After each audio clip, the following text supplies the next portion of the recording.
Yeah, you literally, like we are recording. Okay, hello and everybody. Hello and welcome to Everyday Channel number 153, your favorite, most deceptively named bi-weekly legacy podcast. Today's show is brought to you by our brand new Patreon, Jonathan Benjamin Edward. Hey, Jonathan, good to see you back. I remember us traveling all across Europe like 8 years ago. He stayed with us in the castle, I believe, Kai, back in Lel for the cheapie. Oh, sick. That was like about, what, like 8 years ago at this point? Exactly. Almost smokes. Like 8 years and a couple of days. Good old days, like yeah. If you want to support the running of the show directly, you can support us on patreon.com/everydaychannel. And I guess you can also help Callum buy a mouse because apparently Callum is recording from his laptop because he had like 3 mice fail on his main computer or something. No, well, I've got like 2 laptops and 1 main computer, and then I have like 4 mice. Over there. And they're all really cheap ones. So they all like, when one breaks, rather than going to get a battery, I just use another one. And then I cycle through them. So I think 3 of them have run out of battery now. So I was just got fed up. Like, just get like one proper PC for holy fuck's sake. Like you also don't build 3 mediocre legacy decks. You built 1 proper legacy deck. And oh, you haven't met me then. Actually,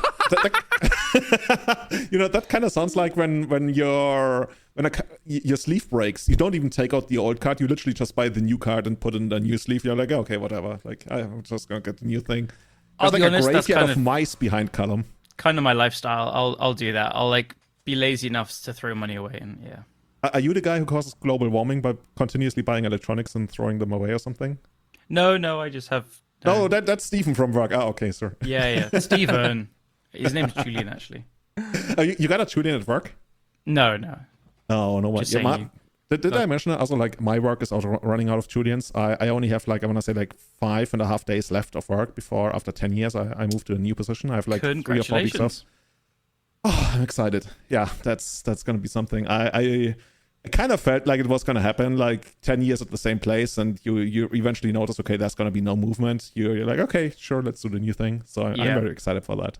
In April next year, I'm 10 years at my job, and but I just changed position, and things are changing, so that's good. Oh, you have changing positions? Yeah, I'm the accountant now.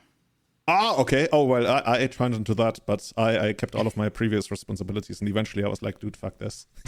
Yeah, the problem is I don't know how to do accounting, but... Yes, see, that makes 2 of us. Yeah. Dude, Kai, actually, who does your Avatarix accounting? Do you do it yourself? That's that's me. Also doesn't know anything about accounting, so I think we got something in common. Holy smokes, dude. You know, a friend of mine is an accountant, and she makes bank, like, big time. Maybe that's how you do it. You gotta learn something. Yeah, well, that's a problem, right? Like if you're so focused on like legacy and like Magic in general, like you don't have time for this, but you do it anyway, and it's kind of mediocre, and you kind of do it over again, and it kind of sucks, and then you start a Magic Online league, and that sucks too, because you go 1-4 or something like that, and then life's bad. Whoa, and then you go streaming. Speak for yourself. Dude, like if Callum can get the 1-4, like that's Dave's a win for him. It's like, dude, yeah. By the way, before we jump into the season, I was gonna say, hey, new season of Everyday Channel. It almost feels like it's gonna be one, because the episode title of this, if I don't change it, is Our Last Episode. Oh no. Unless. And I'm going to get into that like in a moment. But I want to quickly sum up. We are going to talk about quite a lot of news. Then we're going to look up at 2 new cards from Wilds of Eldraine that have piqued our interest. We're also going to talk about, have some last-minute legacy meta considerations before going into 4 seasons. We're also going to quickly highlight a tournament from Guangzhou in China, like super insane. I called it a high roller tournament just because the prize payout was so insane, but actually it wasn't. But the prize payout was, but it wasn't a high roller tournament, which made it even more insane. And lastly, we're going to look forward to 4 seasons and the European Legacy Masters and everything Kai, Callum, and I are going to do there, because we will actually not be playing in that, but doing something else. So guys, lots of stuff to talk about. I'm going to start off by something we wanted to do on the last episode, but that was when Mind's Desire was unbanned. We were so excited, we literally skipped over this. As you might have noticed, we went to Spain to do commentary on the Impact Returns tournament series, where Kai and I were signed up for the Spanish Legacy Nationals, as well as the main event. And the Impact crew, super kind people, one of the most amazing tournaments I've been to. Definitely going to go back there next year, and I hope many of you will as well. They have given us 3 of the most gorgeous playmats I have ever seen. They have created a custom artwork by The artist names escapes me, but it's all the more beautiful. So we're gonna give away 3 of those playmats, and to do so, we're gonna have a technique from the future. We're gonna have a random number generator to pick one of our Patreons. So.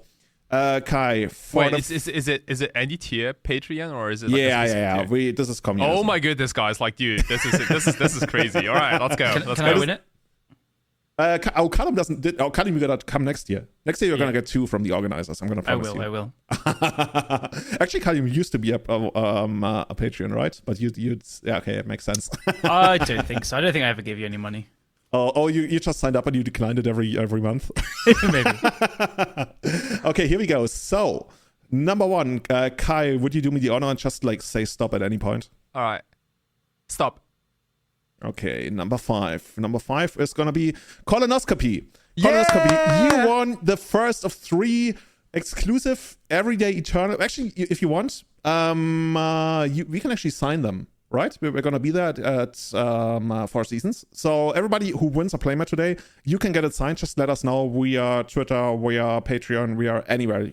Or say hello at 4 Seasons. Actually, if you are at 4 Seasons, you can even pick it up there. So number 1, colonoscopy. Actually, I'm going to bold awesome. Congratulations. List. That's pretty awesome. One of the most beautiful Chase takes a stroll in the beach playmats. Like those playmats were like among the best playmats I've ever had. Like, you know, like quality-wise too. And the artwork is just like mind-blowing. It's also not too noisy and it's also beautiful. A real place, right? These archers, these stone archers they have on the beach. They told us, oh yeah, but the Chase one is not real. Like he opens a portal there. I was like, oh shit, I was going to. Oh, that's totally real, yeah. Yeah. Well, I was looking forward to seeing that, but I just couldn't spot it when we went there.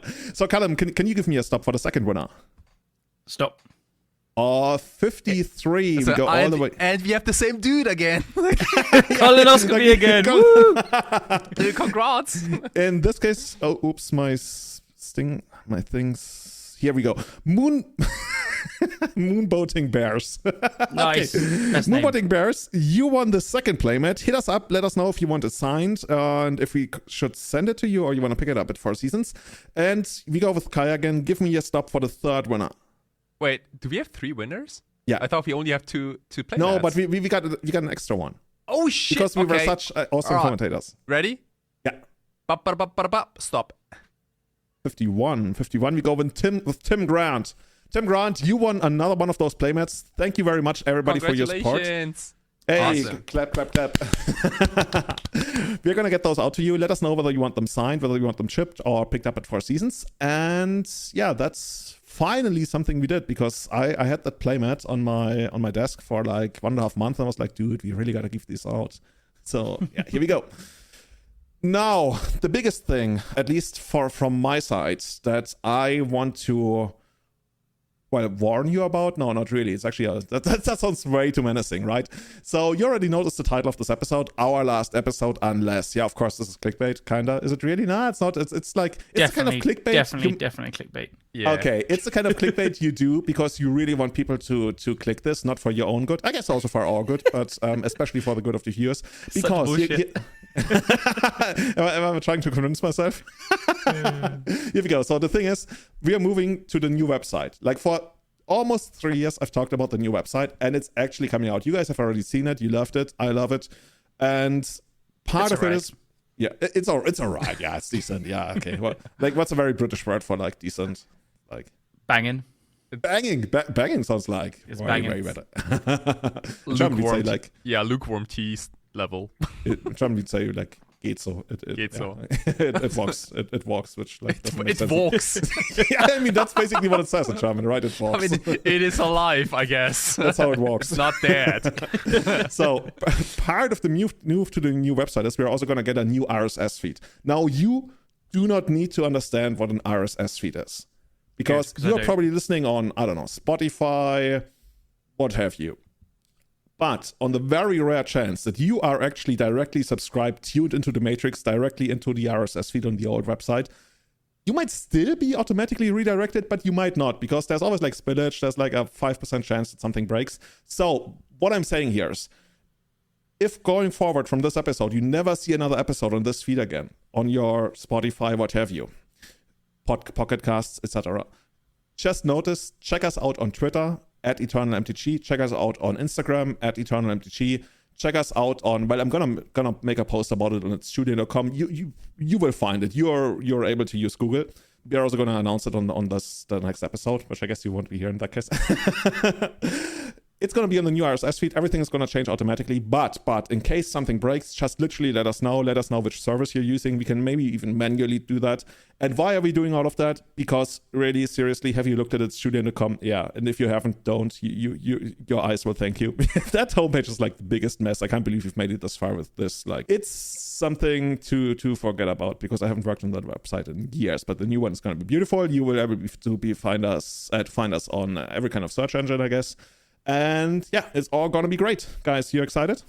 Awesome, absolutely. I think like the biggest hurdle for this podcast was probably like that people just didn't know that this podcast existed, right? Because as you mentioned, like very underground. Yeah, like if you type in legacy podcast in Google, like you need some results. So yeah. We pride ourselves as being like the longest running podcast, having started somewhere around 2013, even though like very amateurish. I mean, we're still amateurs, right? I never like read a proper guide to this. But yeah, we've come a long way. So we want to make it so that even more people can find us. And the only way to do that is like have a proper website and like do everything the right way. There's actually quite a lot more positive changes and new features coming to the podcast, but more to that once they're actually ready to be implemented. But stay excited. I'm really, really excited to put a lot of the stuff into action. But actually not as excited as I was when I saw the pop-up that Kai is streaming Witch Deck in Legacy the other day. Let's go. The best deck. You guys are freaking animals. Seriously. So I was. It was Wednesday, and I was streaming like on a normal Wednesday, a Legacy League, and I think I did pretty well in that league. I don't prove the really boring deck, right? Yeah, but was it Cradle Control? Was it no? It was not even Cradle Control. It was it was the Dimir Scam, I think. Sweet. And yeah, whatever. Legacy deck. Yeah, it's like the new tier 1 deck. It's pretty turn powerful. Turn 1 Ponder, turn 2 Troll, reanimate Daisy. Yeah, sorry. GG. No, it's pretty much that. That's right? actually what Kai sounds like when he plays Magic, by the way. That was exactly my voice, yeah. And then like right after, we're like, oh my goodness, it is Callum's fucking birthday. There's this monkey in the chat. And how often do you stream? And then it's like, your co-host's birthday. And I don't know who came up with this, but like all of a sudden, like no, it was even like the few days before that, I got freaking like bombarded with Nourishing Lich comments on Twitter. Dude, I was like, that was like the first time I actually tried to escape from Twitter for like a few hours, because that was like it was like too much. I like got it. Julian, you're not meant to bully your co-hosts. It was too much. Well, dude, I was actually surprised by it as well. I think I was asking the other day in the Discord why everybody in Legacy is talking about Nourishing Lich right now. Because Kai was chatting shit about it, and we can't have that. I didn't even know what the deck was, but yeah, we'll get to that. Exactly. He was like, man, this deck sucks. It's probably shit, blah, blah. So you had to show him how good it was. Right. And truth be told, so it was almost midnight or something like that, maybe even past midnight, when you sent me your finished product live on stream. I didn't want to call it deck, I finished. Even trade binder would be too generous. It had like 60 cards in the main, the 15 in the sideboard. No, it had 14 cards in the sideboard. No, it was a 61 card main deck and 15 sideboard. But like, we didn't trade you one of the most important sideboard cards, which was Sanguine Blood. But I didn't trade it to you for some reason. Oh, isn't it like the 5 mana enchantment? Yeah. Whenever you gain life, you don't lose that much life. Yeah, I can get that because that enchantment is in my commander deck. Nice. Anyway, so so we had 14 sideboard cards, and then I asked, what should I play in set? Because I don't have that card in my Legacy collection. And then you went like, yeah, just put in any random card. And then I was like, okay, well, chat, you know what? I'm gonna go through my Magic collection of Magic Online, and the first enchantment I see is gonna go right into the sideboard. And the first enchantment I saw was actually, it was on color, which is already a big success. But it was the what is it called? Tempted by the Ring? No, the 2-mana. Tempted by the Ring. Tempted by the Ring. No joke, that was better than almost every single enchantment. That's like an actually castable enchantment. Holy smokes, dude. I was kind of excited. Other powerhouse enchantments in the deck were like Gaia's Embrace and Overgrown Estate. And freaking like... Wait, you had Gaia's Embrace in the deck? No, what's the one that's like... it's no, Gaia's Embrace is like actually good. It's 8 mana, 5 green, blue.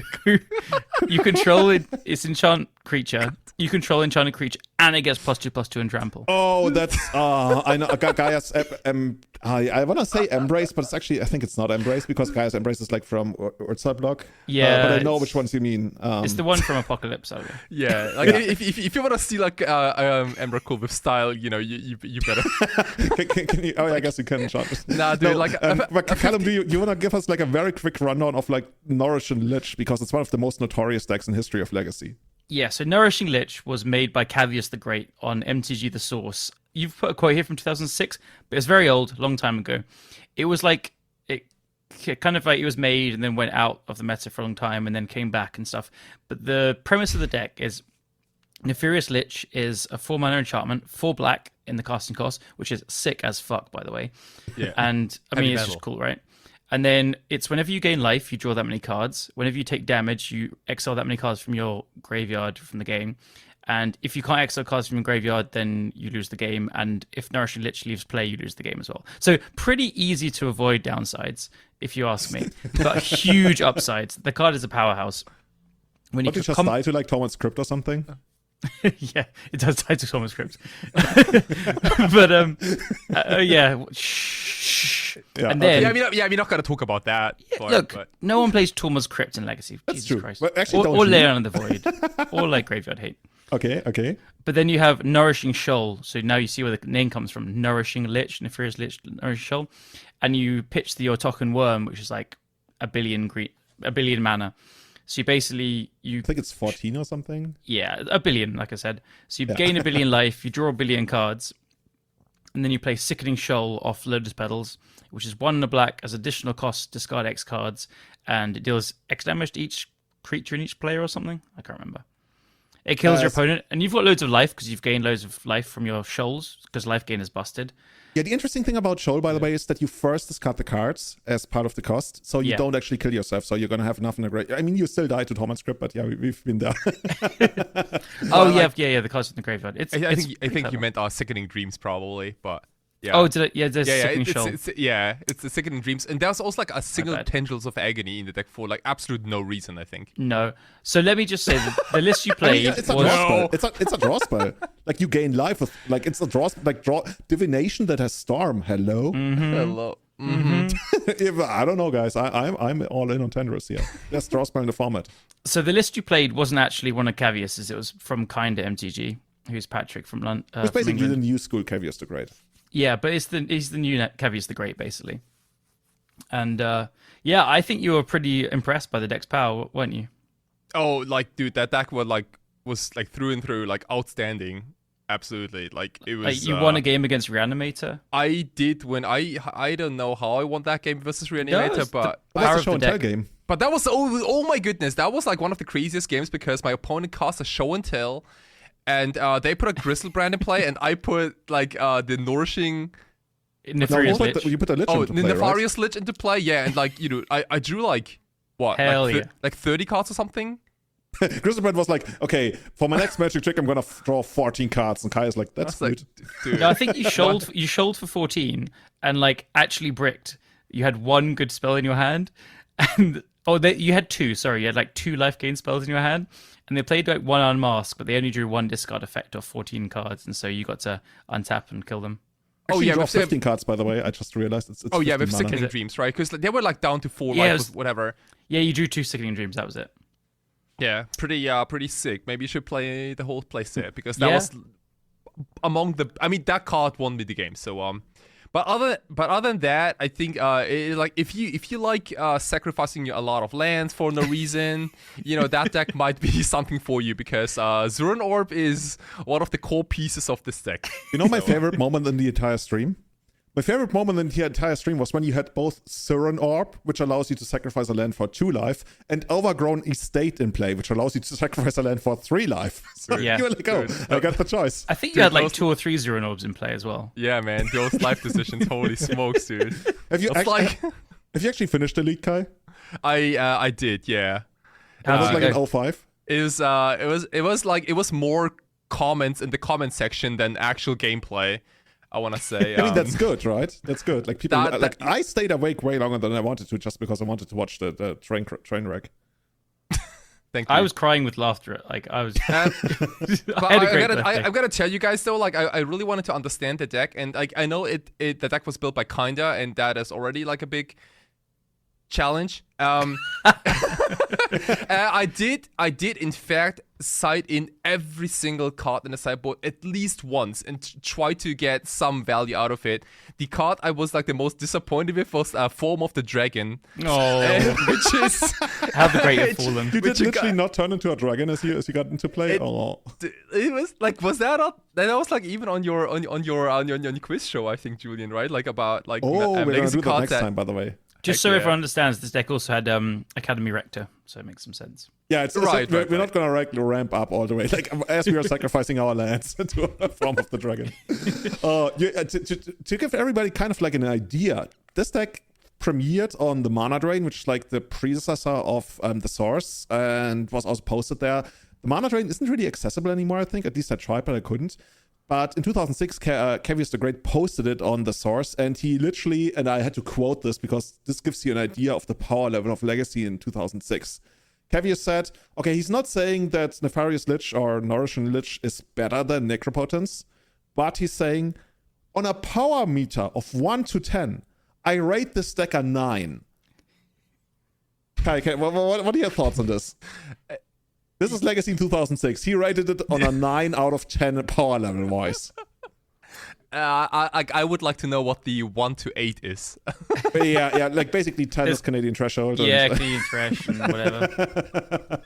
So the original version was just mono black. So it was like 28 mana sources, including 4 Direct Shield, 4 Chromox, then 4 Worms, 4 Lich, 4 Nourishing Shoal, 2 Tendrils, 3 Night's Whisper, 3 Zero Nova, 3 Grim Tutor, 2 Spinning Darkness, 4 Duress, and then very 3 cool. Enemy as 1. Do you remember what this one does? Yeah, it's a big creature, right? And it's... I'm actually looking it up right now, but I remember it being a big creature that you can pitch to a Nourishing Shoal. Yeah, it's a 12 mana creature for Nourishing Shoal, I guess. Sweet. Yeah, and okay, we're never going to cast it. Okay. Cool. It pitches to Unmask and Nourishing Shoal. Check that. Perfect. Now we only need to put Unmask in the deck. There was 2 in the sideboard, but yeah. Okay.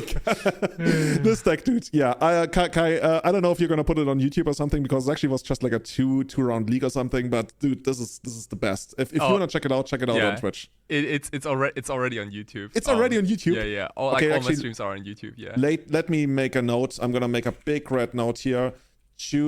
Oh god, oh my god, are you guys seeing how I mistyped my name? I can't believe this. I literally mistyped my own name. Anyway. He's written Julian, like Y-O-U-Lian. On YouTube. Yeah, because I was thinking about YouTube. Way better, in fact.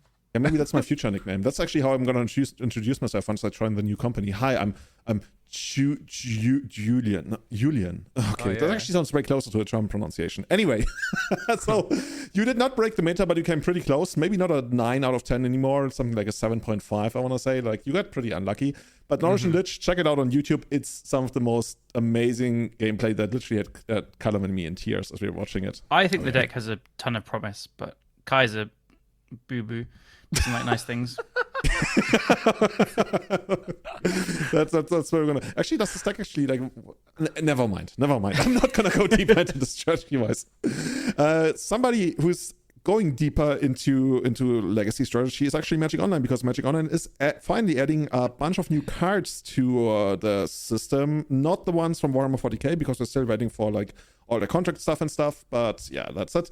But of all the new stuff that they're adding, there's Harper Recruiter, which is we don't really need that anymore, right? That was supposed to go into Initiative and fetch like a bunch of different creature types, but yep. I mean, that's over. I can promise you're going to get a deck donation from Kinda for this. He loves this card. Dude, I love this card as well. It's pretty cool. Yeah. Then there's, I guess we call him like Mind Goblin _ Goblin, the one that's, oh god, that's the stupid sticker mechanic that technically can be like Seething Ritual Plus, or like at least 4 mana. That sounds also very Kinda, right? Kind of. He hasn't played with this much. But do you know about the problem with the way they've implemented it? Oh, dude, actually, I have no idea how you would do that in Magic Online. So they are doing it completely differently. There's no stickers. Stickers is not a thing and they've said it's a hard no. They're never going to put stickers or attractions on Magic Online. So not even attractions. No, they said hard no for attractions as well. But they've done this, and they got a like an estimation of like probabilities from some company that does it or whatever. But the Magic Online Discord has been pretty active today, saying how it's very wrong. So the chances of getting 6 mana off it are lower than usual. And then in real life, as it works, the way the first ones are better, and then you use up the good stickers if you hit it, and then the next ones are worse because you've got less to get. But online, it's just rolling a dice, basically. So on a 19 to 20, you get 6 mana. On like a 15 to 18, I think, just off memory or something, it's like 5 mana, and it goes down. And it'll be the same for everyone you do. So we also don't know if you kill it in response to the trigger, if you get the mana or not. We're not sure about that yet.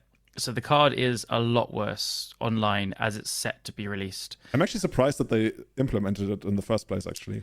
I think they deserve massive props for trying, honestly. That's true.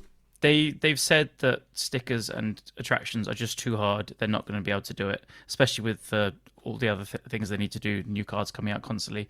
So big props to them for trying. In the Discord, they've been pretty receptive to feedback, like acknowledging that it's not perfect. So I think there is scope that they change it to become more realistic. They're getting some good advice from people that clearly know their probabilities and stuff. So, but yeah, heads up for people that are excited about it. As it is right now, it's quite a lot worse. It just works differently. It's a different card coming to Magic Online, which is definitely weird. But just keep your eyes on Magic Online news, because I think there's a good chance they change it. There's a good chance they take the feedback, but it's a bit weird. All right, I'm actually excited to see how that works. Yeah. I mean, there are a couple more cards that I'm really excited about. First of all, there's like Comet Cellar Pup, which was like the kind of like the summer meme of 2023. I want to say like maybe like the spring summer meme, like a Boros Planeswalker for 4 mana that could kind of take over the game with like a kind of like funny. Well, there's probably like a 0.something% chance that it literally kills the opponent on the first activation. Yeah, it's like the dog, like you roll a lot of dice and you get a lot of like small to medium upgrades and things, and it's kind of fun. I can definitely dig that card in Paper Magic, because like Paper Magic is like way more social, and you can have like a good game, some good laughter. And but I want to say I've actually seen it on some of the higher tables at the last 4 seasons towards the last rounds. So there's like competitive potential in the card. It's just kind of hard to unlock it because it's so swingy. Yeah, like what I want to say is maybe that like on Magic Online, because you usually just by yourself, unless you're streaming, Comet can be a little frustrating, maybe like on either end, maybe like if those die rolls don't really come together, or I don't know, like if it's like worse than average, maybe it could be. But I think like the bigger problem for Comet in general is that like all eyes are on 4th Eolingas right now, and yeah, that's a much better comment. That's a much better comment. Yeah, it's also Boros, and the card is the nuts, and so yeah. Yeah, I guess the only thing that's going in Comet's favor is it can't be Flusterstorm, even though Flusterstorm isn't really a very big card in the format right now. It's more about like blasts from both sides, and like I guess both of them get hit by Hydroblast, but not by Pyroblast. But yeah, we see how that works. Totally. Yeah. I think a bigger game changer is probably a card that all the combo players have been waiting for a very long time now, which is our Pair or Dice Lost. This card is, again, it's a kind of like a combo August almost, because like we got the Storm Spell. God damn it. Did it stop, like, is Tendrils? No, Mind's Desire. Mind's Desire? It's like, what's that French storm spell? We got Mind's Desire back, and in the same month, you also get Pair or Dice Lost, which is another, like, some people said it's an upgrade to Pass and Flame. Some people say it's a little dicey, like literally a little dicey. Yeah, to get, you get LEDs back and things, but it's also like you can't flashback it, and it costs 5 mana. Yeah, things like that. So I'm really interested in Paradise Lost, especially because it is a green card, and we have not had a green engine spell in any Storm deck, I think, so far. What I like about green so much is that it combines very well with things like Carpet of Flowers, Abrupt Decay, Boseiju, Xanded Swarm if you want, like all these Veil of Summer. Veil of Summer. Oh, dude, yeah, hell yeah, Veil of Summer. Like all these like green cards in the main and sideboard of Ad Nauseam Tendrils, for example. And Ad Nauseam Tendrils really doesn't play a lot of red sideboard cards, right? Because there are not that many good options. So, having that green engine spell in addition to like Mind's Desires, maybe. Who knows? So you just go straight bug, right? Yeah, pretty much. And also, like, Bug has like such a clean, beautiful mana base. Dude, So, it's interesting you talk about. I mean, combo is the obvious application for this. The few times I've played against this in paper was actually like in 4-color control decks, and the jury is still out on how good it actually was there, because the funny part is when the game goes long, like you literally get back, I want to say like 10 plus lands from your graveyard. And was then, this like, Benedict every single time? Yeah, Benedict was playing, and he was like... He's the only person I've seen it do it, and it sounds pretty powerful to me. Like, I think more people should try it in 4-color control. Yeah, by the way, that was Benedict Gruber playing at the I was going to say Four Seasons, but I guess he might also play there sometimes, the etc. and Rising. And yeah, it was the instant part is what gets you, right? You don't really feel like an effect like this is instant, but in this case it is. So you can actually play it on the opponent's turn and then get back, let's say, 5 to 10 lands and then try to brainstorm them away for insane value. And plus, like, you get everything else. Like, you also get the brainstorms back, right? So it's in that way, it's almost an engine itself, because you'll most likely have like 1 to 2, maybe even 3 brainstorms, ponders, what have you in the yard. It also can't be blasted by either kind of blast. So yeah, it just felt like whenever I played against it was literally win more. So the 5 mana instant at the end of turn, like, I think I would have lost to a lot of other 5 mana spells, even if they were not instant at that point. Yeah. So, yeah, not bad. Yeah, I think Control these days has a lot of different options how to get like insane amount of card advantage. Like, be it Minsk and Boo, or be it the One Ring, for example. Paradise Lost is an option. 4 Lingers. Like, all those cards generate lots and lots of card advantage.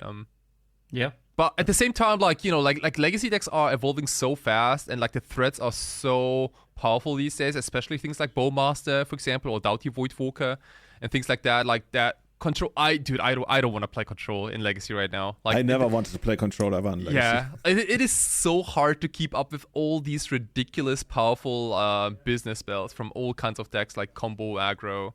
I mean, the answer is to play 4 rings, I think. Like that sounds much better. That sounds much better, yeah. I mean, that's exactly something Omnath player would say in Modern, yeah. I mean, yeah, they do that as well. Yeah, dude, I was actually streaming the other day with Kevin Dane. We were streaming our Dane Mill deck, and we just put in a one ring, I guess, just for flavor and because it's kind of cool. But actually, that's kind of scary. Like, if you play just one copy of the One Ring in a deck that cannot finish quickly, like, you put it out there, and then you're like, actually, what do I do? Like, I'm literally out here killing myself. And you just die. I had the same experience and then never again. When I was playing my like Nazgul theme deck. So I've got the 9 Nazgul with all different arts, 1 Witch King, and obviously I can only put one ring in my deck. But every time I drew it, it was amazing. But I kept killing myself for the same reason. And I was like, God damn it, I really want to put 4 more in it, because I was playing Chrome MOCS, Ancient Tomb, Dark Ritual. It was so good to like play on turn 2 all the time. And ended up adding Shieldred instead of more rings, just to stay on flavor, to have some life gain in the deck. But Shieldred plus ring works like so well, right? Exactly. So that was my workaround, to play more rings and just hope you draw it. But I stuck to the theme. But yeah, it's a really good point. If you're building with the ring, you just want to play 4 of them, because I think it's a big design miss, but you can just play a second and sacrifice the one with loads of counters on. Yeah, loving it. By the way, there's also Embiggen coming to Magic Online, which is, of course, for the 3 Infect players out there. Hey, you're gonna get a new toy. Yo, Sam Dams, that's for you.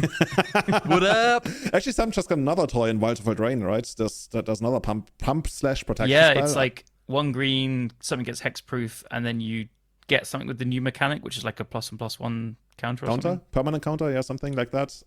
Yeah.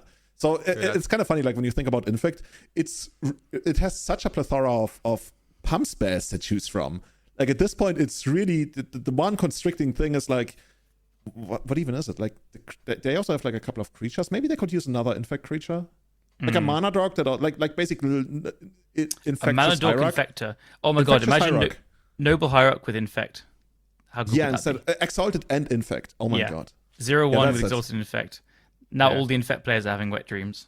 I mean, it'd be better to also be a Phyrexian, probably, as a creature type. Yeah, Plague Engineer goes raw. Yeah, cool. That's pretty exciting. Also, we have some crazy events coming up very soon, and we're talking about the Eternal Weekends. So Eternal Weekends, as always, I think like last year too, like their announcements and like when shit goes down, like, you know, it has always been kind of like a few weeks before it actually happens. So but we got them kind of in time, and you got 3 paper events this year, which is pretty insane. Like, and given that we had the European one as an online event for the last couple of years, I believe. So we have one from the 17th of the 19th of November in Prague, hosted by JK Entertainment. The week after, it's the 25th to the 26th of November in Aichi, hosted by Big Magic in Japan. And on the 8th to 10th December, which is another week after, it's in Pittsburgh by Card Titan. Kai, help us out. Why is Aichi only 2 days? Like, are Japanese players not able to play on Friday? Well, Japanese are usually hardworking, right? So I guess that's really interesting. Yeah, I haven't even... Yeah, I noticed that when I put it in. I was like, hey, actually, there's only 2 days. Honestly, though, there's really not that much going down on Friday, right? Right. Like, usually, like, Fridays are kind of like the warm-up, the warm-up events, right? Yeah. Yeah, I don't know. I don't know. But we have some good news. Like, the price card, the price payout is pretty much the same. Like, we got insane promo cards. Maybe you guys remember, like, the Panda from last year. And I don't know what the vintage card was, but it was a Gush, I think, right? Gush, yeah, it was Gush. Gush and Ponder, like... I recently looked it up. I think the playset for those cards goes over 20,000 euros because there's only like 24 copies of those in the world. Yeah, like I remember those going like absolute viral on Twitter. And we have something similar this year where we have Mental Misstep, a completely new artwork for Vintage, which I think is a pretty good choice because Mental Misstep is already a restricted card in Vintage. You don't need the full playset. It looks beautiful. Every deck in Vintage plays a Mental Misstep besides the workshop decks, I believe, because you'll need blue mana to cast it. And for Legacy, we do have a Dragon's Rage Channeler. Now, I personally is a little disappointed that it's a Dragon Rage Channeler because like it belongs to a Delver deck, and Delver is like what I've been kind of disliking for the most part because it's so good versus Doomsday. Anyway, there is it's an old border version with a new artwork. It looks pretty beautiful. I like it, yeah. Good luck. I think it was kind of divisive on people, but I don't hate it. Like, you could really have a hard time going wrong on like old frame foils. They're just like so beautiful. Oh, totally. Yeah, I was like, good luck getting the whole playset together. Anyway, so all the top 8 competitors in all 3 events will be getting those Dragon's Rage Channelers or Mental Misstep if you go top 8 in Vintage. Meaning that there are only, 24 copies in the world. So, that's almost like Post Malone ring style almost. Yeah. Crazy. Only 24 times as many. Yeah. It's like... But you're right. They're probably going to go for a ton of money. Oh, totally. Judging by like what the other ones went for. And that's also going to be the paintings again, right? That's one of the biggest Eternal Weekend traditions. Ever since we got Eternal Weekend, the winner of both Vintage and Legacy got a giant real painting, not a printout like you would get a cheap piece, like these oversized cards. You got a real painting framed that you immediately sell to the dealer for like 10,000 euros upwards, or $10,000. Like, doesn't really make a big of a change. And yeah, I guess some people took it home, especially the ones who won it at the online events in 2020 and I think 21. We also had one, maybe even 22 during COVID and all of that. So this time it's gonna be 3 different versions of Black Lotus: one for the European Championship, one for the Asian Championship, and one for the North American Vintage Championship. So guys, which Black Lotus is the best one? Like, which continent won out? I'd be happy if I get any Lotus, but they look. Like the Asian one is like a really like close up on the Lotus itself, and the other 2 Black Lotus are kind of like I do like the European one, which is kind of like it looks really classy. I like the Europe one as well. It has like a lot of like ornaments to it. It looks kind of like Renaissance style maybe. That's like a painting or something you can put on the wall, and even non-Magic players would kind of appreciate it, I would say. I think it's almost like, for me, it's too busy to put on the wall. But overall, I also like it's actually the best, maybe even It's kind of fun. I guess it speaks towards the artworks that I literally can't tell you which one I like the best. Initially, I thought I didn't like the North American one, but now that I look more at it, actually I like it quite a bit. That's pretty evil too, like, you know, because it has like the part of the skull on the bottom, and it really looks dark to me. Not what I initially would think about if I think of like a Black Lotus that taps for like all kinds of mana. Like this Black Lotus looks more like something that produces only black mana, maybe, but also, just super, super gorgeous. I mean, really. to me, Black Lotus, like everything Lotus related, is kind of evil, and that goes back to the flavor text of Lotus Petal. I think it's a quote by Hannah. Actually, I can put it together. It's a quote by Hannah of the Weatherlight, where she basically says, "Oh, it's so hard to imagine that such a beautiful flower can actually inspire such greed." So, you know, there's already this idea, oh my god, Black Lotus, like, wars are gonna be fought over Black Lotus and everything, and that's just like what she says about Lotus Petal. So yeah, we just became a flavor podcast. Yeah, and for Legacy, I'm honestly a little bit disappointed. Not by the choice of cards, but by the artworks. There's Forceful, Volcanic Island, and Lightning Bolt. I mean, we have pretty much like Brewer Delver. In here. Basically. You win the entire Blue Road. I gotta tell you, like, I'm so excited about next year when they go like Savannah, Noble, High Rock, Mother of Runes. It's like no, like Overgrown Estate, Surin, Orb, Nourishing Lich. Yes, now we're talking. That's what we do. Sure. That's interesting. Like I was initially and still like I'm still super, super hyped about that Lightning Bolt by RK Post. You guys gotta check it out, but maybe put it on the show notes somewhere. But like this Lightning Bolt has a lot of white space, like a lot of like how would you say that? Yeah, like negative space to it. There's a lot of whites and a lot of lightning going on. It's pretty busy as well, but I can totally feel the energy of like 3 points, and like that thing would completely destroy me. I think if I was the guy with the hands, probably. If you were the guy with the hands. Oh, yeah, but you're like a 1-1, casting this way. So. Bolt will definitely kill you, Guy. Oh, 100%. Oh yeah, me and my Afterlife too. Yeah, cool. Now it's just like it feels like I like very strong colors in my Magic card, very defined strong colors. I don't like those, like everything is like a little bit matte and stuff and like monocolored. That's why I'm pretty off. But it's also like, anyway, let's not shit talk the cards. I mean, there's gonna be a lot of people who are gonna like those. The artwork of Forceful is kinda cool. I still have to figure out what's actually going on there. There's it looks a little bit like Kira Glassspinner. Yeah. Somebody trapped inside some kind of bubble or something. Yeah. Yeah, cool. Like and then like Volcanic Island is like completely crazy Dark Souls level. What is this? I don't even know what's going on there. I think what's cool about the Volcanic Island is that like it was painted by Mark Teden, and Mark Teden is known for the card Chaos Orb. And Ristic Study also made an interesting episode about Chaos Orb like recently. But those there are actually some orbs like floating in the image that kind of look like Chaos Orbs. Oh, I thought they were like the one from like, slightly. Wasn't that like its previous set where we had these help me out, these things floating in the sky that also like there's an island that has these on it, but there's like water coming out of it. That's the bucket island that Marcus plays. Yeah, the bucket island. Yeah. That's what it says. Like in the internal document, it results as like, bucket island that Marcus plays, and everybody results knows. Yeah, that's how they know. Yeah. Marcus Ewald has coined a name for Magic cards. Yeah. So yeah, super excited. Definitely gonna be at Prague. Probably not Aichi or Pittsburgh, but how big are those Legacy events gonna be? What do you think, guys? Bigger than 4 seasons?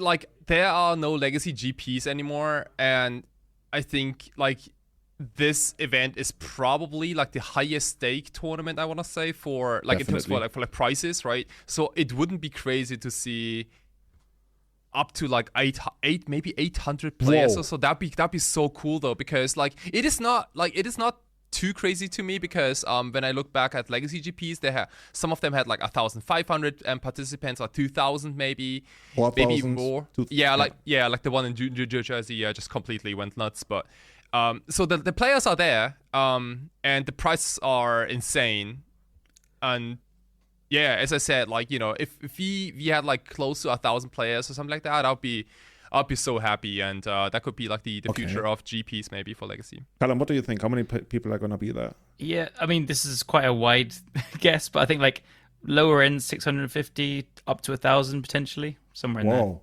Dude, I'm estimating solo. Like I was thinking like 400 would be good. I think the last ones were like 400, but like there was still some GPs going on. The format was kind of okay. It was, there wasn't much hype around Legacy at the last Paper Eternal weekend that I remember. Yeah, that's the thing, right? And I think compared to Europe, compared to North America, Eternal Weekend has not had that kind of history in Europe. Like I remember the first couple of times I went, a lot of people weren't even sure what it actually is. So if you were not like Paris, exposed to American content, it was always in Paris. But now it's in Prague, and Prague is awesome. Even better. Yeah, even like way better, easy to get to. Awesome. We'll see. It could be on the lower end. I think because it has been 400 before. I think we're basing our higher estimations off like American numbers, and we'll see. I'm excited. Come on, Europeans, show them who's boss. Yeah. And speaking of another big Legacy event, there's one coming up in the UK, right? That we heard about. So Axiom now, I've said how amazing they are so many times, but they are still amazing. They're doing 2 huge Legacy events back to back in a similar way that they did it, I think, the beginning of the year.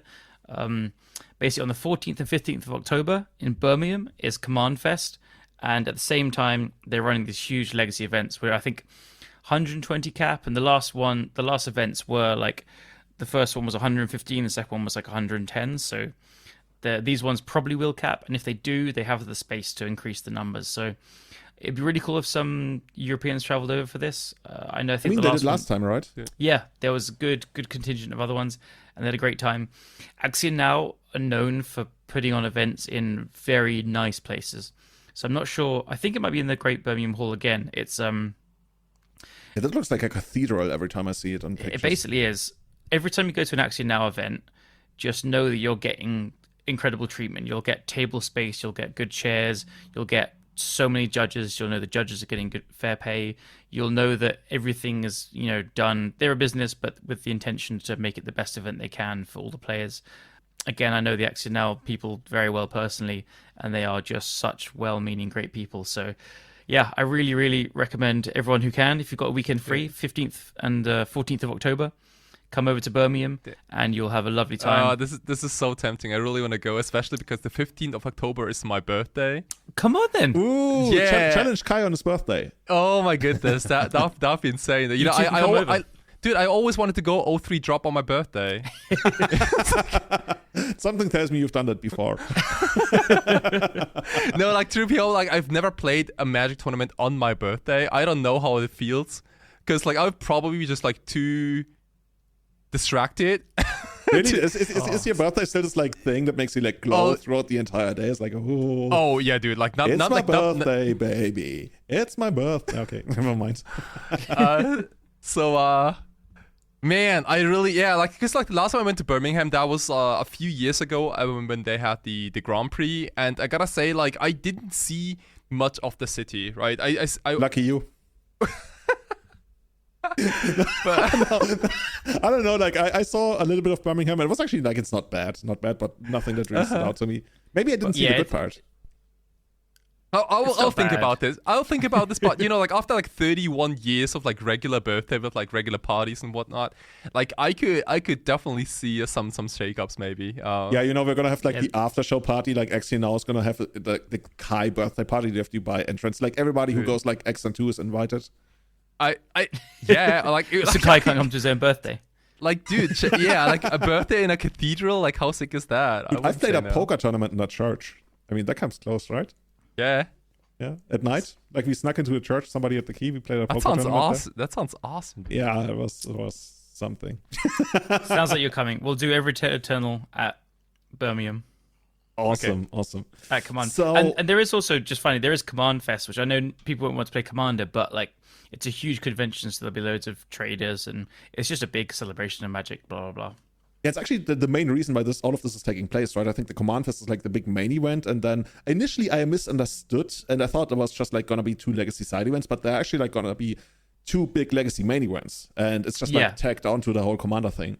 Yeah, it's a amalgamation of all the things together. Like it's not just Legacy side events stapled on. These, like the Legacy circles in the UK knew that there was going to be 2 big Legacy events on these days like months and months ago. It was just not finalized and confirmed. I think it was only recently it became Command Fest at the same time, because they were like, getting the go from Wizards. But Axiom used to put on more Magic events, And with our grassroots things of like LLM, and then Matt Brown is doing the northern one, and these like kind of grassroots events popped up over the country, we've been having talks and meetings just about how balancing proxies allowed grassroots events with big quote unquote real, with no proxies allowed legacy events with bigger prizes and bigger buy-in and stuff. So they've kind of cut down a little bit just to make room for the small things, to get the more people playing legacy basically. And so they are completely entwined in working with the legacy community constantly to put on these kind of events. They're the best. Yeah, I hear so many good things about Axiom. By the way, we're not sponsored. Shout outs to them. Actually, if they want to sponsor us. Yeah, hashtag not sponsored. Just like that. Cool. Going forward, there was also another, I want to say this is honestly the biggest legacy event of the year, and it kind of flew under the radar for a lot of people. And I guess it's only 50% legacy, and I'm talking about the Magic Online Championship Showcase. And that happens, I think, like 3 times a year, and the qualifying process is like pretty long. I think it's quarterly. Yeah, or is it in quarterly? Yeah, it makes sense. Yeah, it actually makes a lot more sense that it's quarterly. And what that is, you qualify through playing like a top 8 in a showcase. Then you qualify for what's called a qualifier. And if you win that, you qualify for the championship showcase. You don't need to remember that. All you need to know is this is 8 people. They go in. Wizards takes the bag full of money. They take $70,000. They just like put the money on the table, and they're like, okay, you 8 people, you do a cube draft, and then you play 3 rounds of legacy for 70,000 people. For 70,000, you can win a whole army. 70,000, no, $70,000. An all card. And yeah, when you think about it, this is like GP. I mean, yeah, okay, it's not GP level playouts. Actually, it could be. Anyway, it's only 8 people. Holy fuck! So, what I find so exciting about this is these are such insanely high stakes. Which decks are people gonna pick for such an event? And I quickly want to go through them. We're not going to go super deep into them, but for those who haven't watched, before you jump in, what's amazing is I would have guessed completely wrong.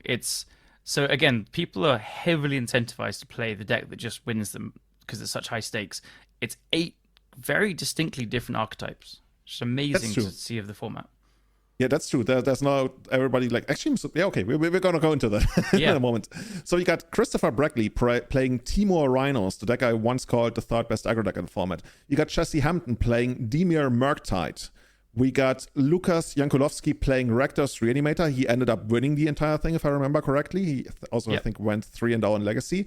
We got Muhan Yu playing Dimir Shadow. We got Pierre Tardy playing Mono Red Prison. We got Sam Rolfe playing Death in Texas, and I think that's the Black Splash Death in Texas with Yorian. Yeah. Yeah, both Masters and Thoughtseize, yeah. We got Sebastian Potho on Lance. We got Tobias Erisman on Mono Red Painter. Hey, shout outs to Tobias, actually from around the hoods here, I later learned. And dude, Tobias, he picked up literally your list. Like I asked him, or I think we asked him in Discord, and he was like, I just copied Callum's list for the $70,000 tournament. Not the worst choice, I guess. That's crazy. Congrats, dude. Well, it's a list from like a year ago, but yeah, I noticed like the Twin Shot Sniper. Whoa, that's not the most. Yeah, no Frax Drag Engine Twin Shot Sniper, but like he said, he was just trying it, like, and it worked, it clicked. So I think that's something that people should do more. If they feel like something's working for them, keep playing it and see what's working, what isn't, and stuff. But it's it's missing a couple of the newer cards, but the shell of Mono Red is there, and it's very good. So I think he went 2-1. He went 2-1. Yeah, he only lost to Reanimator, I believe. Yeah, and the Reanimator won. Yeah. Well, that's really interesting that Tobias Eriksson got your Painter deck, and like all I got from you was a freaking Nourishing Lich deck. I can for $70,000. Yeah, I can technically also say I just copied Callum's. I literally got the entire list from Callum. I didn't even have to copy it. You should feel special. Can you imagine if you literally showed up to that tournament and you had like the most wonky deck you could ever imagine? Imagine you played Nourishing Lich in this. Oh my goodness. The opponent happened to play show and tell you literally won. You played the finals versus Burn or something. Oh my goodness. Oh dude, I wanted to challenge you with Burn, but you opted to play a league instead. I even put it together the other day when you were streaming. Whoop. So yeah, like Callum said, actually the most amazing thing to me is that this is literally 8 distinctive decks, even though like you would think like high pressure, so people would really gravitate to what they tested and think is the very, very best. But no, they arrived at 8 different conclusions. Like even the blue-black deck is split between the Shadow and the non-Shadow version. Yeah, so they have similar, like these decks are quite similar, honestly. Like one is obviously Shadow, so playing more Watery Graves, like Doomsday often does play 4 and stuff. But then the non-Shadow one is like just Murktide and Bowmasters and Troll. They both have Troll Reanimate, which I think is just like a pillar of the format already, basically. But yeah, they probably play fairly similarly, but one's a little bit bigger, one's Shadow. Yeah. I'm just excited that this stuff exists, that you can earn so much money just playing Magic Online on, especially Legacy and Magic Online, right? Yeah. I think this is the first Legacy one they've done of this. It's usually modern. Could be, yeah. Yeah, it's cool. Yeah, I was gonna say like I got pretty close to qualifying. Like I was in the semi-finals, I believe, of one of those that qualifies you for this event. But I think the one that you qualified for was Vintage back then. I think Justin Gennari was like pretty close to it. Anyway, yeah, it's just like people say that Eternal lives on Magic Online, and I think Eternal, especially post-COVID, has been very much revitalized in paper as well. But these days, are the Eternal formats the biggest thing? I guess together with Modern on Magic Online. Like, I don't see that much Standard going on or Pioneer. No. Not at all. The Standard leagues have just loads of win traders, so that's a shame. Oh, still? Yeah, but it's not a very popular format anyway. And I thought they kind of like fought back against that by implementing the thing that you get thrown into a game immediately. You don't have to click join game anymore. It hasn't helped. They're still there. Oh god, yeah. But okay, that's regardless, I think Modern is by far the biggest thing on Magic Online, and Legacy and Cube and stuff. Yeah. Oh yeah, Cube, dude, they're making so much money off Cube. Yeah. They have these like top 64 playoff rounds or something for Cube. They're so popular. Yeah. I think they're only slowly discovering, like Daybreak Games is discovering how much. I wonder how much of the money they make with Magic Online actually goes to them, because they've made a lot of like positive changes. So I hope they see a lot of that money that their work contract with Wizards works out that way. I mean, their reaction times for things have been amazing. So with the 64 player queues, they were hugely popular. So every single event was full up like days in advance. So they just put more. They put like a new one every single hour, and so now they've been like, just firing every hour. I think some were even every half hour of the weekend. And, the fact they just implemented it within a day of people saying, hey, it's all full up, I want to play more. That would never have happened before Daybreak Games. That's true. What about the weekly challenges or something? Isn't there a thing? Weekly challenges? The weekday challenges. People have been asking for like challenges on, let's say, a Wednesday. I don't think that's going ahead. I remember seeing it somewhere, but I could be wrong here. I'm not sure. It's not decided, but they seem pretty open to the idea. Okay. Yeah, I mean, that's their biggest, one of the best things about them, right? They provide feedback to your feedback. They say if it's possible or not. They actually listen to the feedback, and they implement it as well. So like all of these new cards we're getting, they people have asked for it. On their forums, they have lists of cards you can vote for. So these latest cards that are getting added were voted for by people out of a huge pool of cards, because they obviously only have the time, I guess, to code and get new cards online. And these were the ones that people said they wanted the most. So that's just great, I think. Yeah. They're also co-sponsoring the Super League that Underrock is running. Yeah, amazing. So shout out to them. Like, there's a couple more sponsors. The Energy series is sponsoring it, and some more that I don't remember from the top of my head. But yeah, it's just great what's going on. Like, people have put so much effort into this, and it makes the gameplay all that much better. So for a complete tangent, something completely different that we wanted to talk about very quickly, because we got a question from the Discord about Universes Beyond. And I want to go about this very quickly, guys. I don't know if you have some thoughts on this. Needen has submitted a question. Which hypothetical Universe Beyond property would you guys be most excited for? I mean, Callum would have said Warhammer 40k, right? But I mean, you already got that. It would have been Warhammer, and then Lord of the Rings, and third would be Star Wars. Oh man, like you got 2/3 of that. Yeah, already. I also want Jurassic Park, so I want to play Dinosaur Stompy, but yeah. Oh yeah, dude, that will totally do that for the next Ixalan set. I Jurassic Park would be sick. Oh heck yeah. Dude, you could play like a Minotaur. A Minotaur? No, Jurassic Park did you watch? Yeah, exactly. A raptor like tons of little small stuff, or like the big Tyrannosaurus Rex and stuff. Yeah. Yeah, I'm a dumb child. I think dinosaurs are cool. So yeah. Dinosaurs are cool. Let's get it. Kai, is there anything that you are really into that you would love to see in Magic? Yeah, I think like we already got it in the secret layer, but I'm a huge fan of Junji Ito. The guy who made like Uzumaki and like all those like horror anime manga things. Like I was pretty terrified like almost like 10 years ago when I saw him.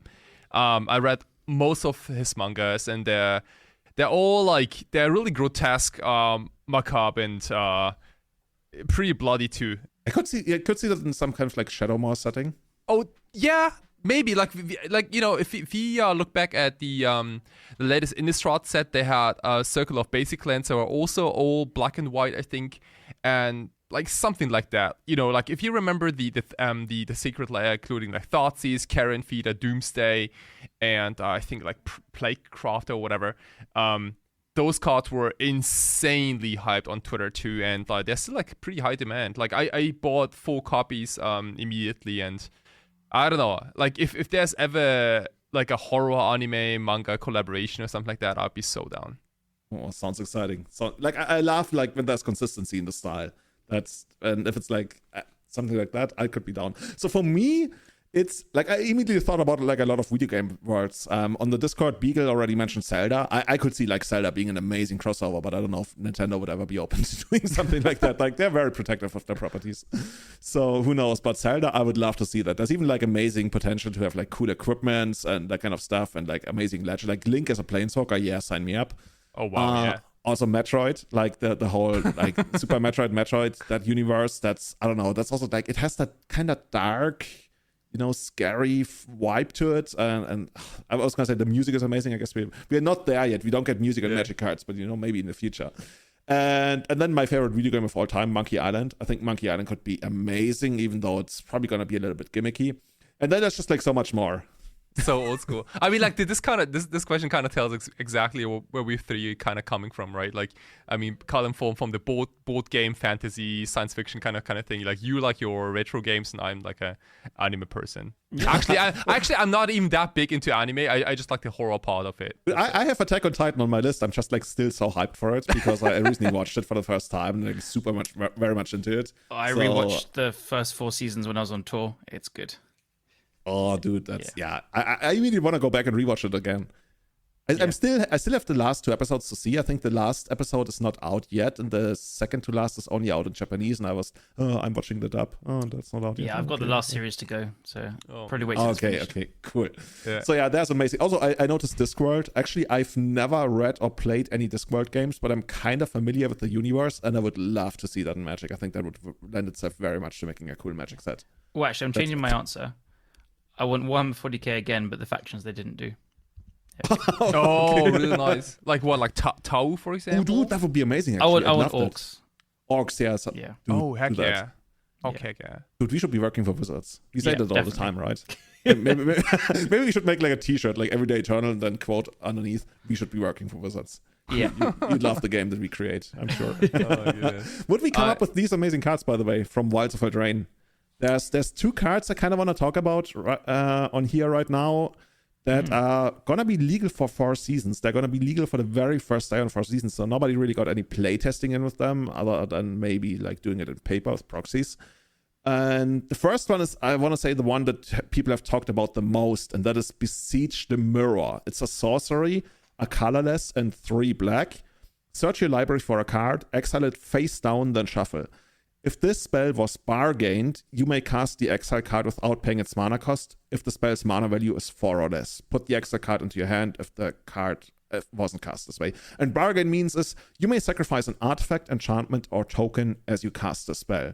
So what's the best way to understand this? This is like a 4 mana demonic tutor, but if you sacrifice something while you do it and get a card that maximum mana cost 4, you also get to play it for free? It's probably better to not try and think of it as like another card, because it's quite unique, because you do need to have to cast the thing for free. You do need to have an artifact, enchantment, or token to like sacrifice as you do it, and then it becomes way more powerful because you get to, we'll talk about Gaia's Will in a second, but otherwise it is a 4 mana tutor, and Diabolic Tutor is totally unplayable. So you do need, it has building restrictions around it, I think. So Jax is really he straight away was like, this card is broken, and he quickly realized that you can play this, bargain it, and go and get Gaia's Will. And Gaia's Will is the suspend card, which is essentially Yawgmoth's Will.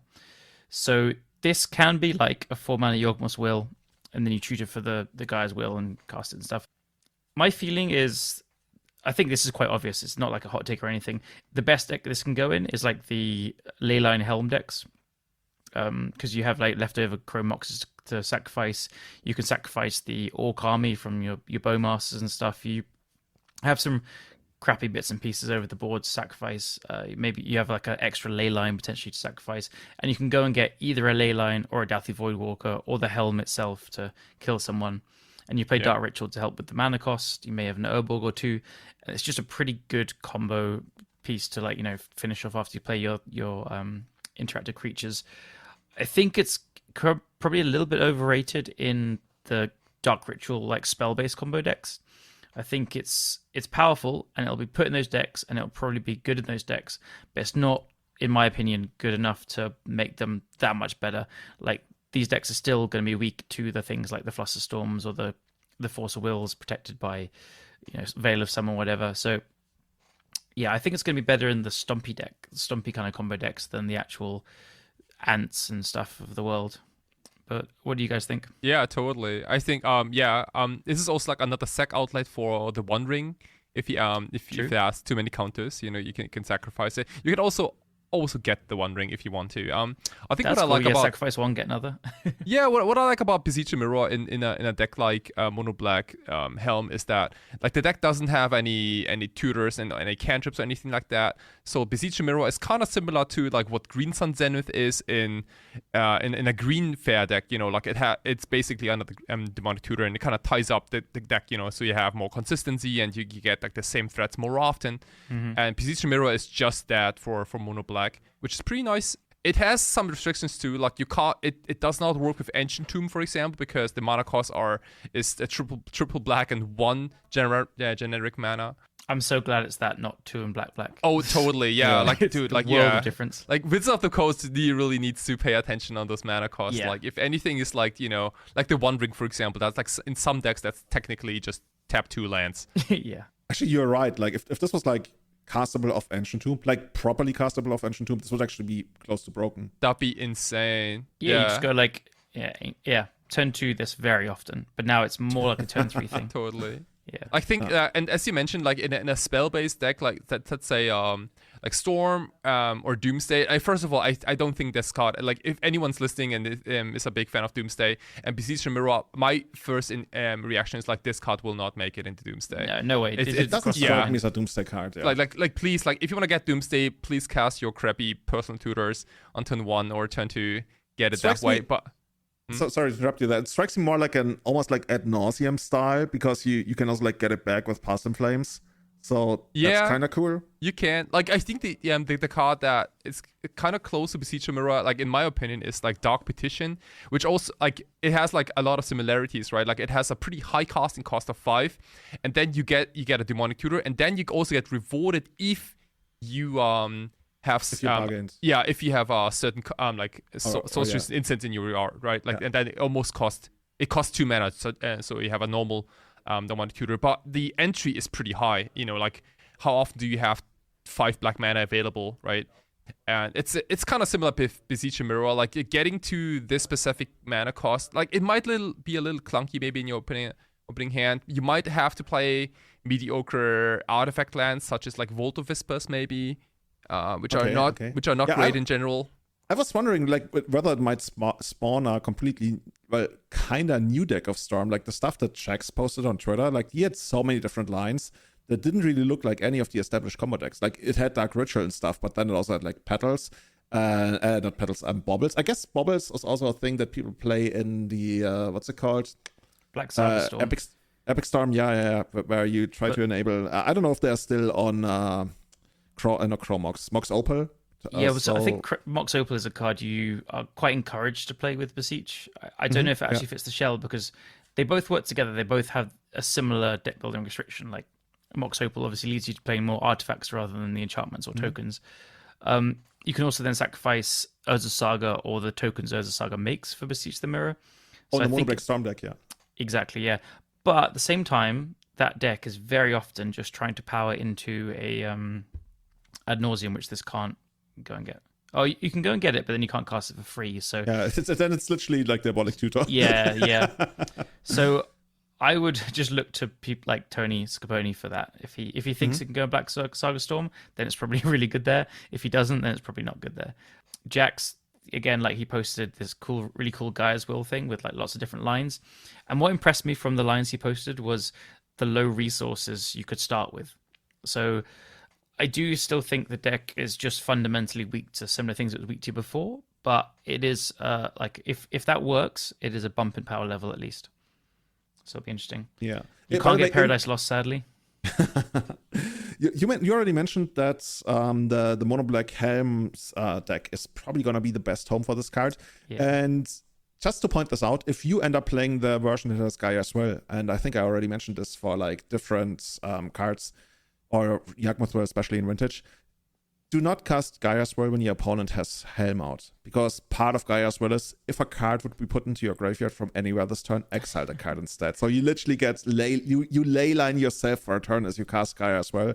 So your opponent can straight up go ahead and mill you out. I would never realize that until it happened to me. Well, yeah, well. I know some Vintage stuff. And nice. Yeah. It does come up every now and then here. So yeah, super excited to see how that's going to work out. And then the card, it didn't really fly under the radar. People have been hyping it up quite a bit, especially Mark Vogt and Anurag Das. It's up the Beanstalk. That's an enchantment, a colorless and a green. And it says when up the Beanstalk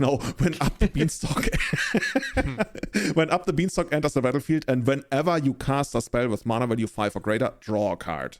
So I think that's actually good. I think that's the kind of card that's actually pretty good, and the only discussion here is how do we fit it into a deck? And I guess Yorion kind of answers that cleanly if you actually ended up playing it in a Yorion deck. I don't know, like, what do you guys think? I think this is actually really good, because I put myself on the other side of the board, and I see my opponent casting this on the second turn, and I want to throw my cards like out the window unless I'm playing like a fast combo deck. God, you really hate Beanstalks, huh? I just hate like 4-color, 5-color bullshit. Yeah. I agree. I agree. It's unassuming. It's like it doesn't seem powerful to me, but the power in it probably comes from the fact that like once it's come into play, it's just hardly worth removing. Like, you can a Prismatic Ending this. It's the easiest +1 card of my life. My question is, like, does it make you play things awkwardly? Like, does it make you spew cards earlier to get value off them to draw a card? Whereas if you had like a Sylvan Library, you could just be drawing cards or filtering it at will ahead of time proactively. It is quite reactive in a sense, but also at the same time, that is what these decks kind of want to do. Where if your opponent's not doing things where you need to spend your Force of Wills, your Endings, or your Solitude or whatever, or Leyline Binding, then you're probably fine. I think it's good. It's okay. I think it might be like see more play at the beginning, and it's going to then peter out and be one or two of in the 4-color deck sometimes. Probably two. Really? I thought like if you play this, you want it to be a 4-color deck because a 4-of, because the moment you cast the second copy, your opponent's like, I don't want to say like out of the game, but it's just like if you get the second copy early in the game, holy shit. You're right, actually. I didn't consider multiples just getting better and better. Maybe it is good enough. I'm not sure. I mean, even later on it cycles. Yeah, I mean, this card very much reminds me of like engines such as like what's it called? Accumulated knowledge, or things like Search for Counter way back in the day, which also generates card advantage over time. Or like the newest, like probably like the 20 newest card times is as much mana. Or like even like Staff of the Storyteller, maybe. I think that's a really good comparison. Right? Like it. I feel like when I saw the card, I was like, I feel like I've seen this card before. Did you really though? You have seen this card. Sorry to interrupt you there. You've seen this card before, but it didn't cantrip. That's the thing most of the time. Well, AK does cantrip, so yeah, but it's I don't know. I think AK is like way less powerful than this.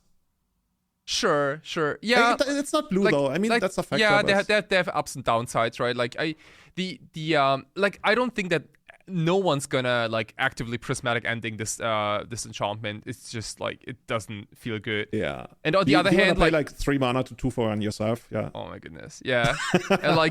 and like to talk about the Beanstalk triggers, like, you know, we listed some of the cards that actually do see legacy play and trigger that enchantment, right? Which includes Solitude, Force of Will, Leyline Binding, the card Yorion, which is actually pretty cool.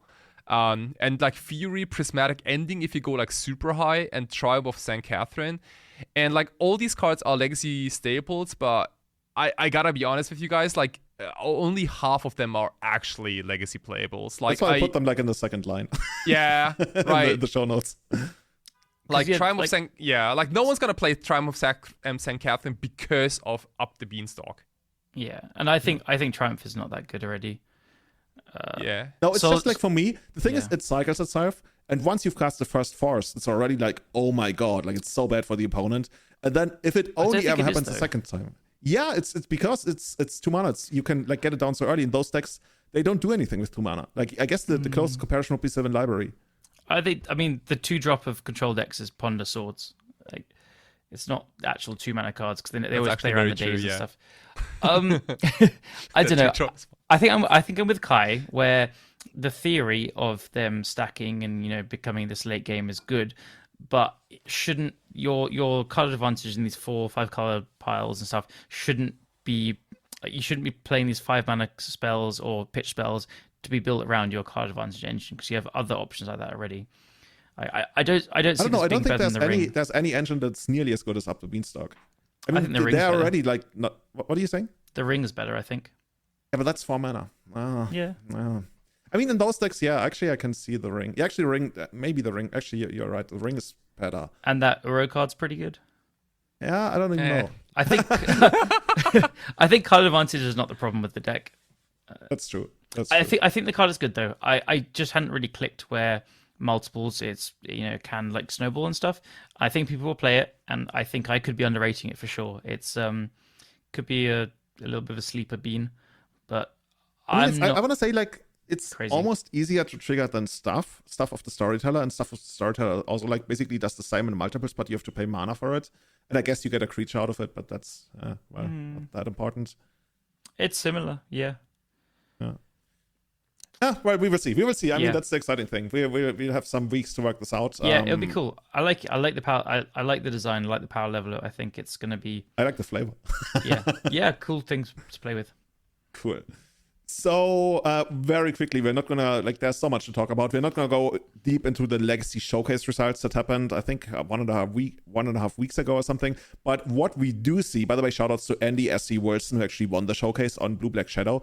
There are so many underground seas going around. Like I look at the top 16, I see like Shadow, Scam, Doomsday, Shadow, Grixis Delver, which is like close, Blue Black, Scam, Mono Black Helm, Blue Black Scam. Like guys, you remember like a couple of months ago we were talking about like nobody's playing Black in Legacy? Yeah, look how that has changed.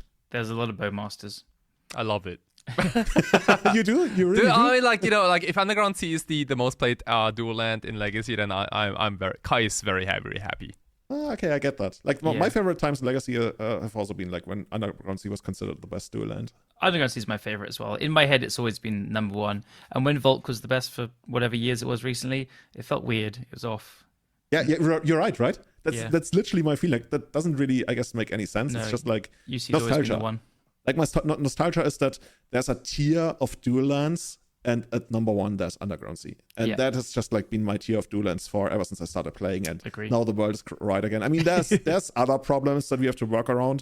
For example, if we go to 4 seasons, Callum, you and I are probably going to be playing Painter, right? And what are the implications for you? What are you changing? Because I felt like for Painter, the matchup against like these blue-black decks, the Scam decks as well as the Shadow decks, hasn't been the greatest. Oh, no, so when I saw like, we talked about this multiple times in different casts, I was pretty happy about Bowmasters coming because historically, blue-black Underground Sea heavy decks have been one of the easiest things to target with Painter because they're pretty weak to Blood Moon effects.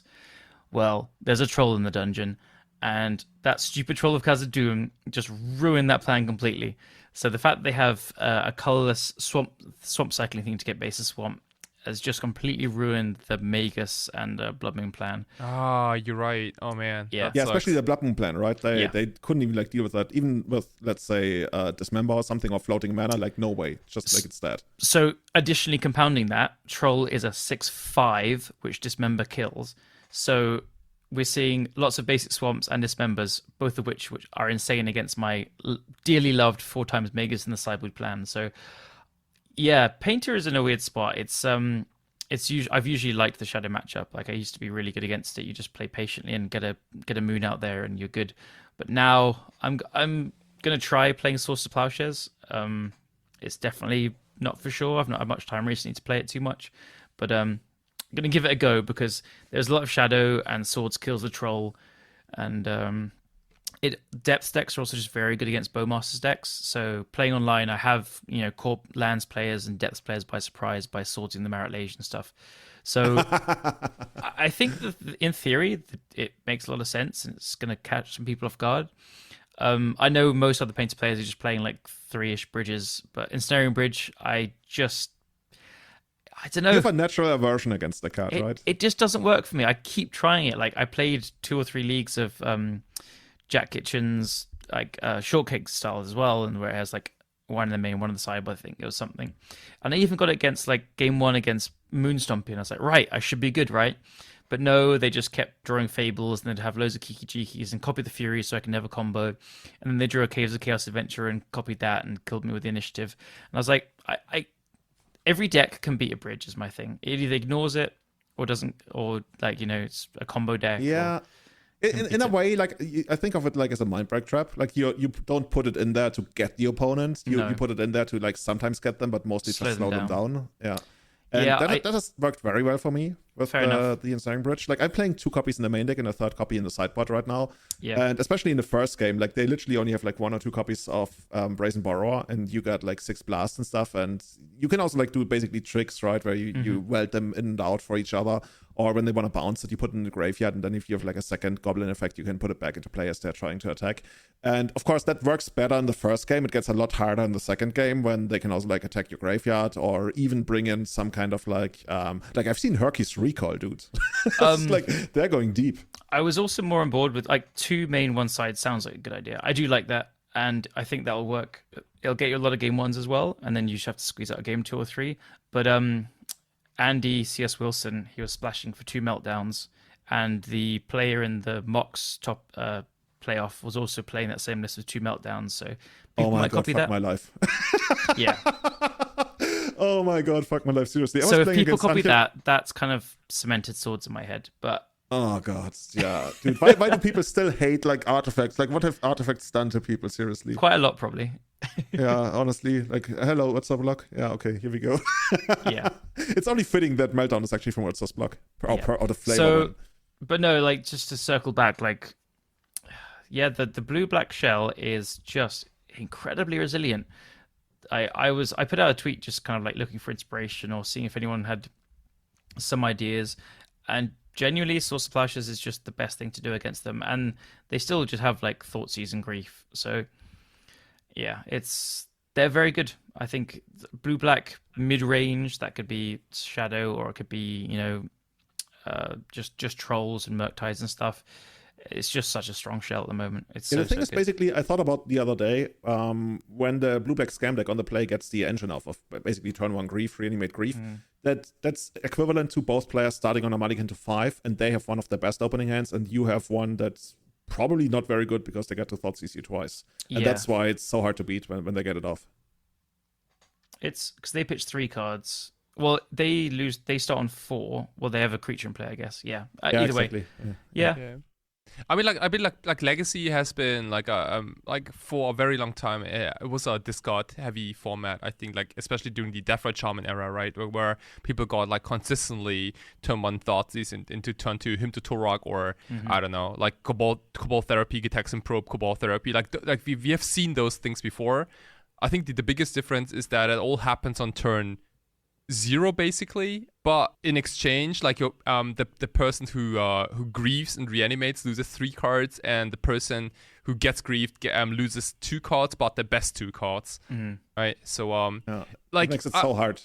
it makes it a little hard, and also like games also tend to slow down a lot starting from the opponent's first turn, because like both players kind of just exhausted all their resources already on the very first turn, and Grief is, you know, like it's basically a delve of secrets, and it's kind of like a recovery game right after that.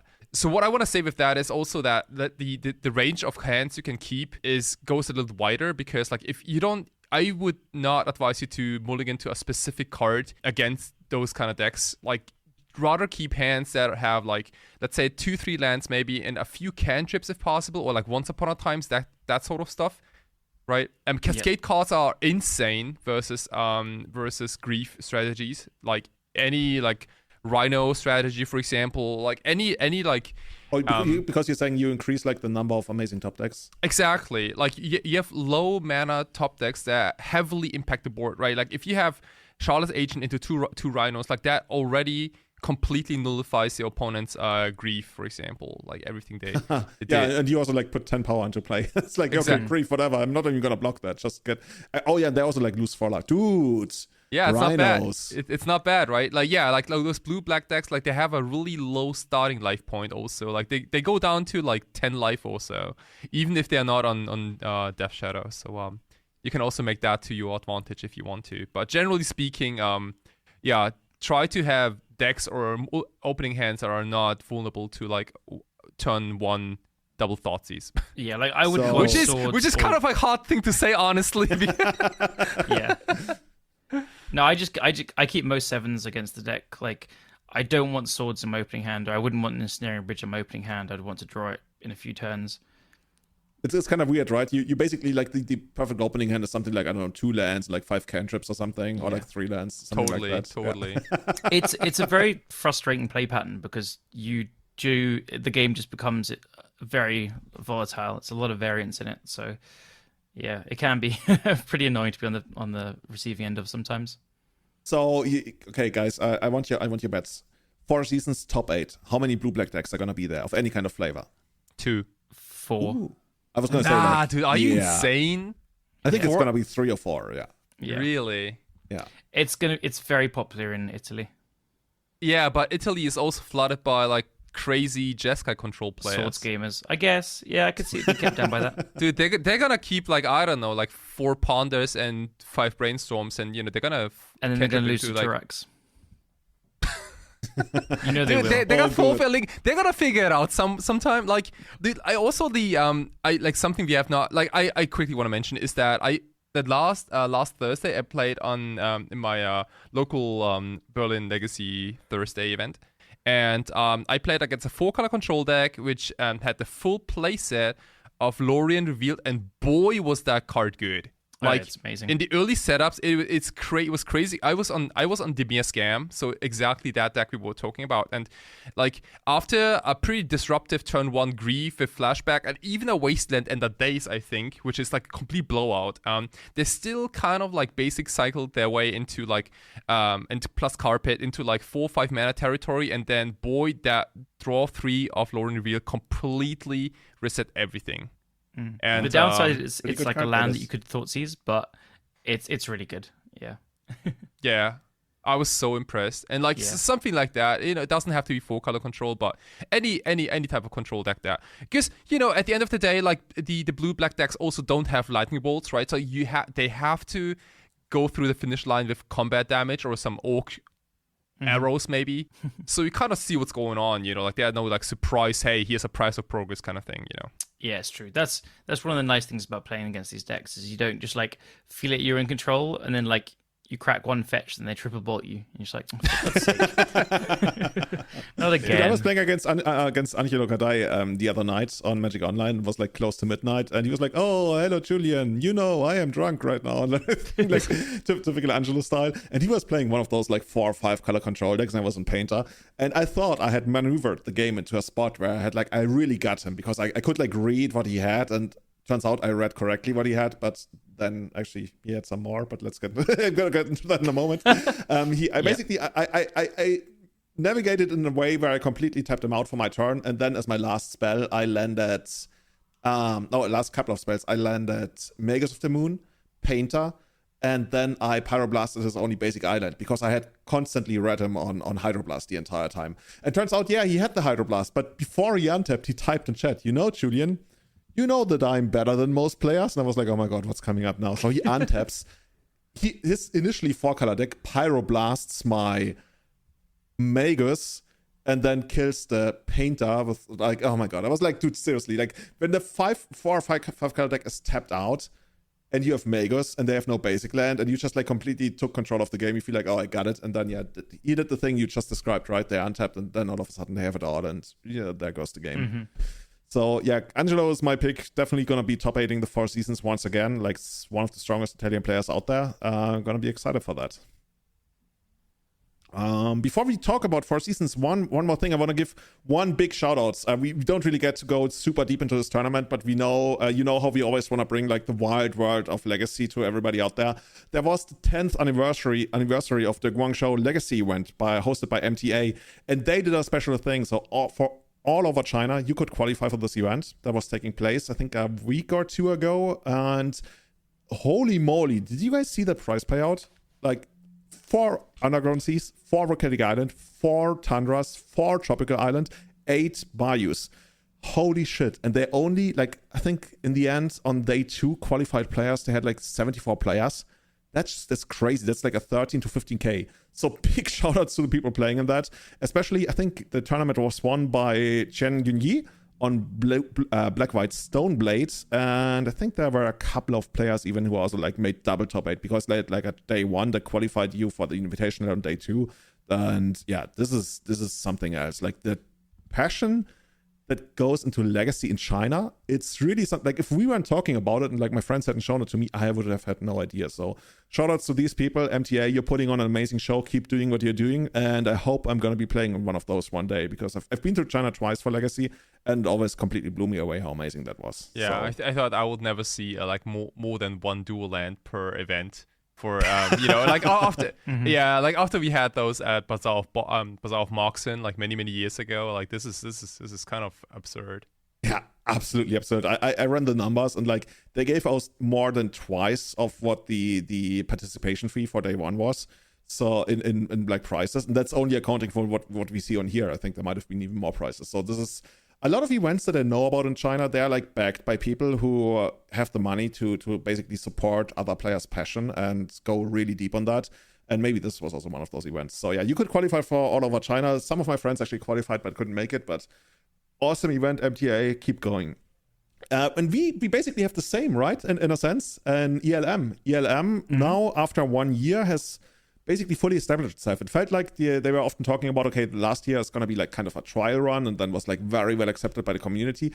And now this is the next ELM. And I mean, I always say like the third time really decides whether you're like established or not. The second time could be still like a trial run, but I'm so expressed. Like I see some of the stuff that goes on behind the curtains and how much work they put into making ELM work and growing ELM and everything.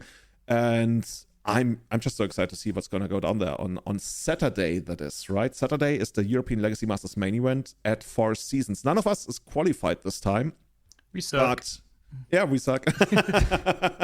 Dude, can we do like an ELM like an honorary ELM qualifier in Japan? And then fly somebody over and like completely crush everybody. That would be something. Oh man, that's so similar to like like winning a God of Legacy event in Japan. Like the next day, like you fly back to your home country maybe. Like at the airport, they're like, "Oh, you're God of Legacy, sure, yeah, come along. Here's the lounge. Here's the lounge where all the gods hang out."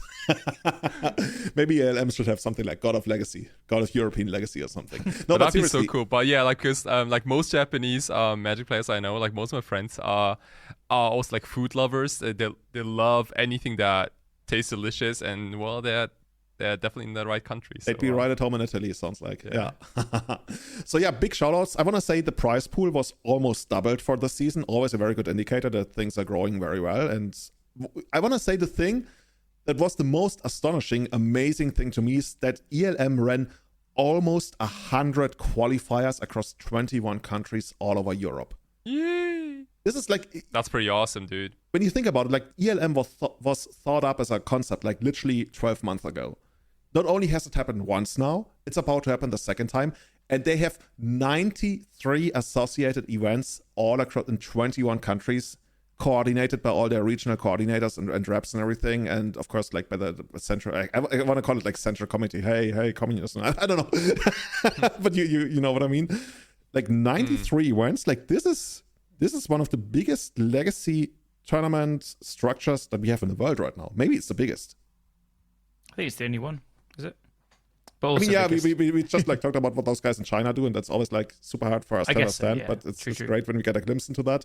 But yeah, maybe this is even bigger. Like maybe not payout wise, but all of this is like basically done by volunteer work. Yeah. And considering that all of this is volunteer work, this is already going to be amazing. There's going to be like coverage. There's going to be English coverage. They have like player profiles for all the players.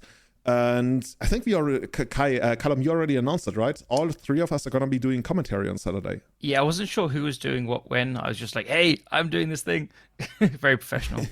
Yeah, we're skipping the legacy events, the legacy side event on Saturday.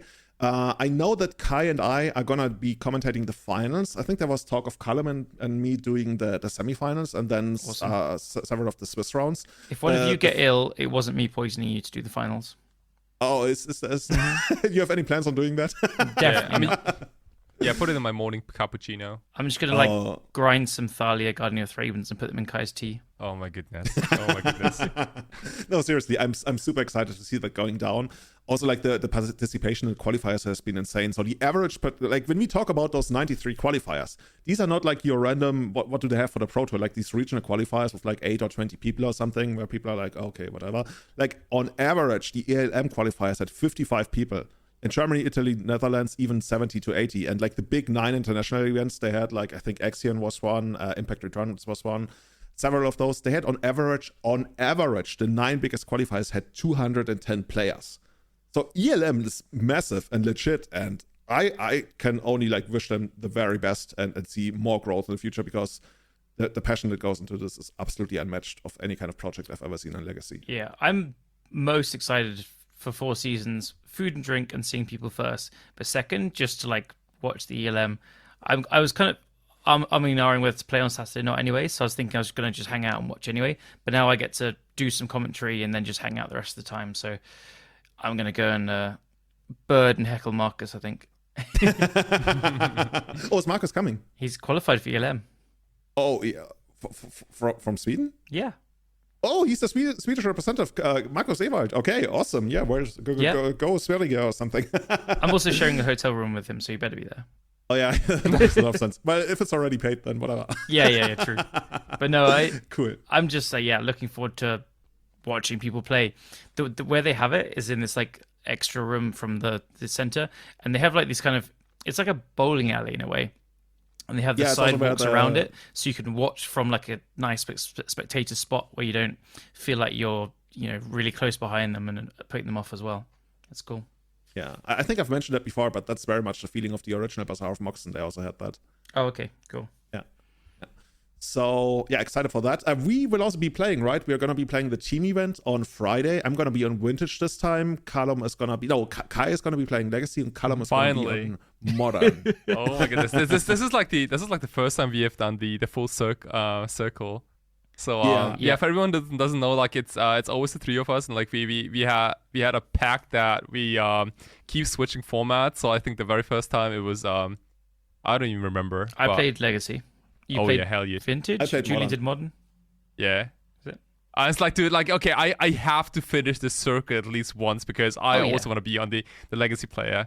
And it's like, I'm trying to decide, like, what deck I want to play. And I think if anyone wants to, like, pre-sideboard versus me, I literally don't care, because I also stream. But I think I've got to bring my signature deck. Like, I was thinking about, like, some fair whatever nonsense, but I think I will be playing Doomsday. So, dude, that's nothing that makes me more happy than seeing you cast Doomsday. Yeah, it's still your boy. Your boy loves Dark Rituals, and you better represent. Hell yeah. Julian, what are you doing? I tried the White Initiative deck for a while, not for a while, for like a couple of leagues, and I think like the power is very much there, but it's so boring. Like I will never forget the one thing that Justin Gennari once said: nobody goes into Winter thinking I want to cast Tarmogoyf, and that's pretty much how I feel about Season Dungeoneer. Tarmogoyf. Oh man. No, so I'm not gonna play that. I'm not gonna be playing that. I got a sweet Esper Tinker list from Tom de Decker from Belgium. Cool. And can borrow basically most of. I could even borrow the Power 9 from him, but I have some Power 9 proxies that I'm gonna play instead because honestly, I'm just like very uncomfortable borrowing something like 60,000 euros. Heck yeah, dude, that I'm so happy that you switched from Mono White Initiative. Yeah, I was never really gonna play that. I just wanted to get a feel for it. Seriously, I think like as long as you cast Tinker in Vintage, I think you're doing a great job. Really. What about Initiative Tinker? Oh, there's an Initiative Tinker deck. Yeah. I was actually looking at that, but I didn't really get to play it. And then Tom told me, oh, this deck is really good. So yeah, let's go with that. Cool. And so what are you playing in Modern? I'm playing. I don't. Do you know, Kai? No. A part of me almost doesn't want to know, but. Well, last 4 seasons I played like. Did you see what I played? It was like mono red artifact stuff with the big Juggernaut Lord. But no, I'm playing a very good one. I don't even know what you're talking about. Comparatively. That was like a commander deck description. Oh, dude, I remember you had this like huge combo deck, and then the payoff was you get a 5/3. It was trash for treasure, and you get an 8/5 that turns all your other creatures into 5/3 Juggernauts. You guys sound very impressed. We weren't excited at the time, but you're definitely. Actually, are you gonna run it back? Yeah. Okay. What's it called? Does it have a name? I'm not playing that. Don't worry. I was gonna like Julian and I. We better get our shit together because like we already have like a big burden. Callum is gonna carry. Callum is gonna carry. He broke the format, and we just don't know yet. I'm gonna play Urza Thopter Sword. Oh, actually, you mentioned that. Yeah. It's got. That has been a deck. It's got 4 Urzas and it's got 4 One Rings in it, so it should be good. And how do you survive like the initial onslaught of like the good decks? Well, I have this 4-drop. Well, we're gonna talk about this in the next episode after we went like. I can't remember what's in it. I think it's you play a Thopter Foundry. And that's gonna save us. Yeah, okay, I mean that was good 10 years ago. I'd love to come back and tell that like Callum really carried us and we barely made it into top 8 just because Callum was literally beating everybody left and right. Yeah, imagine if Callum goes like undefeated in this tournament. And, like it's like the two of us MOCS, just like kind of like going crazy. Sword, like sounds like a lot of draws as well. So we will see. Maybe he actually goes undefeated. I play fast. Yeah, you do play fast, but not always. Like the deck does, maybe. Okay, we will see. I just like making fun of modern decks that I don't know about. Yeah, so no. I can't remember. I think it has some 1 and 2 mana cards, but I can't remember. There must be some, right? You guys sound really happy with this. Have you played it online? Yeah, I played 2 leagues. I went 4-1 and 3-2. Really? Okay, that's pretty respectable. Yeah. I might have actually gone 4-1 twice. But let's say 3-2. Did you come up with a list, or is that like? No, someone went 7-2 at the Modern PT with it. Oh, okay. Now we're talking. So obviously I'm not going to be as good as them, but look. Didn't somebody also like do that with Merfolk? Actually, I've had a lot of respect for Merfolk. You know what? I almost played Spike and Mengu have been playing Merfolk with like Preordain, and they've been doing really well with it. So I actually think that's decent. I can't tell you whether it's like actually good, but I'm pretty excited for that. I just can't bother to like proxy load stuff off. So oh yeah, so this deck has full Galvanic Blast and like loads of Haywire Mites and 3 of the red-white Talisman to like ramp and stuff. So look, okay, it's okay. Good Ancient Tomb would be so good in that deck. Yeah, it wouldn't actually. It wouldn't, really? You've got like Thopter Foundries and Teferis and Goblin Ursa? Engineers and I don't know. Okay, you're the master. You're the Ursa Thopter master. We will see. So I'm gonna get this out. We are recording this on a Tuesday night. I'm gonna try to get this to you by Wednesday, the latest. Well, it has to be Wednesday because I'm leaving on Thursday. Luckily, this is a short episode, yeah. Yeah, luckily we're almost at the 2-hour mark. Sure, we will get that to work. If you want to support the running of Everyday Turn, if you want to keep the lights on and see all the beautiful website that we got set up, you can support us on patreon.com/everydayeternal, or you can leave a review on Apple Podcasts or Spotify. That helps us to be discovered, because that's really the one thing we want to do. We want to push the discoverability of the podcast so more people can listen to these clowns. And yeah, we will maybe even see you at Four Seasons. So if you're at Four Seasons, say hello. Kai has a booth at Four Seasons, so you can get your alterations, you can get all of your token needs. You can even people can challenge you again, right? Yes. Heck yeah, people can finally kick my ass. I'm so challenging you. They don't need to get into like the X2 bracket to start challenging you. They can literally go straight to the booth. Yeah, you can already start at O2. Awesome. So everybody, shout outs to all of our supporters. See you on the other side once we come back with the new RSS feed, the website, and everything else that I haven't announced yet. Big shout outs as well to our Eternal Witness tier supporters: Alex Crow, Tim Everett, Testacular, Sebastian Holaga, Guillaume, Sean Dewey, Francis Cowper, Cassandra Davis, Tom Zischka, Benedict Gruber, and Severin Schwarzhuber. And our Grizzleband tier supporters: Scott Monroe, Tom Happ, Kane, Ian Seefeld, and Colonoscopy. Hey, Colonoscopy, you won one of the playmats. Hey, and awesome. 2 more. So yeah, we're gonna get those out to you probably after 4 seasons, because there's not a lot of time left. And yeah, see you again once we're back. And Callum has completely modernized Modern. Oh god, that's the best sign of everybody. See you next time. Bye bye. See ya.